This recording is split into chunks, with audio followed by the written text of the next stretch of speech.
Kali ini saya akan menjelaskan tentang basis data yang ketiga, yaitu ER diagram dan mapping. ER diagram with composite, multi-value, and derived attribute. Di sini ER diagram dengan ini adalah ini fieldnya, itu atribut, ini adalah tabelnya. Kemudian ini adalah primary key, ini atribut tidak kuat. Nah, ini adalah fase dalam desain database. Yang pertama adalah requirement collection analysis, kemudian data requirement, design, kemudian dan seterusnya. Di gambar dua ini. Kemudian fase desain database, hasil dari tahap requirement dan analisa berupa data-data kebutuhan user yang akan ditampung dan digambarkan pada tahap rancangan skema konseptual.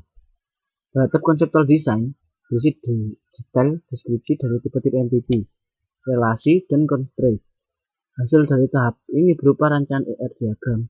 Setelah ER diagram yang dibuat dari rancangan skema konseptual database, perlu dilakukan proses mapping ke skema relasi agar database tersebut dapat diimplementasikan dengan relasional DBMS.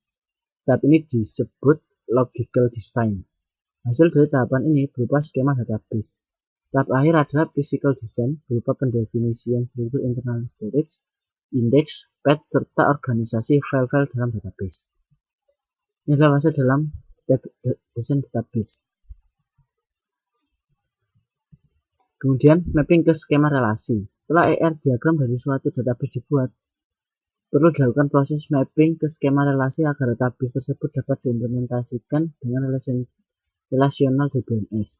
Terdapat langkah-langkah dengan melakukan mapping ER diagram ke skema relasi. Untuk melakukan mapping dari skema ER diagram ke skema relasi terdapat beberapa langkah yang harus diperhatikan. Yang pertama, untuk setiap entitas skema relasi R yang menyertakan seluruh simple atribut dan simple atribut dari komposit atribut yang ada, pilih salah satu atribut kunci sebagai primary key. Untuk setiap entitas lemah, buatlah skema relasi R dengan mengikut sertakan seluruh simple atribut. Tambahkan primary key dari entitas kuatnya yang akan digunakan sebagai primary key bersama-sama partial key dari entitas lemah. Untuk setiap relasi binary 1-1, tambahkan primary key dari sisi yang lebih ringan ke sisi yang lebih berat. Satu sisi dianggap lebih berat timbangannya apabila mempunyai partisipasi total. Tambahkan juga simple atribut yang terdapat pada relasi tersebut ke sisi yang lebih berat. Apabila kedua partisipasi adalah sama total atau sama-sama partial, maka kedua entitas tersebut boleh digabung menjadi satu skema relasi. Yang keempat, untuk setiap relasi binary 1 ke n, maka tidak melibatkan entitas lemah. Tentukan di mana sisi yang lebih berat, sisi dianggap lebih berat timbangannya adalah sisi n. Tambahkan primary key dari sisi yang ringan ke skema relasi sisi yang lebih berat. Tambahkan juga seluruh simple atribut yang terdapat pada relasi binar tersebut.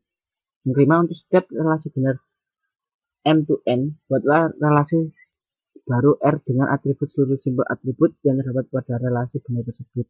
Tambahkan primary key yang terdapat pada kedua sisi ke skema relasi R.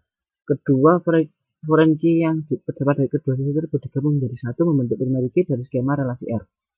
Yang keenam, untuk setiap multi-value atribut, buatlah skema relasi R yang menyertakan atribut dari multi-value tersebut.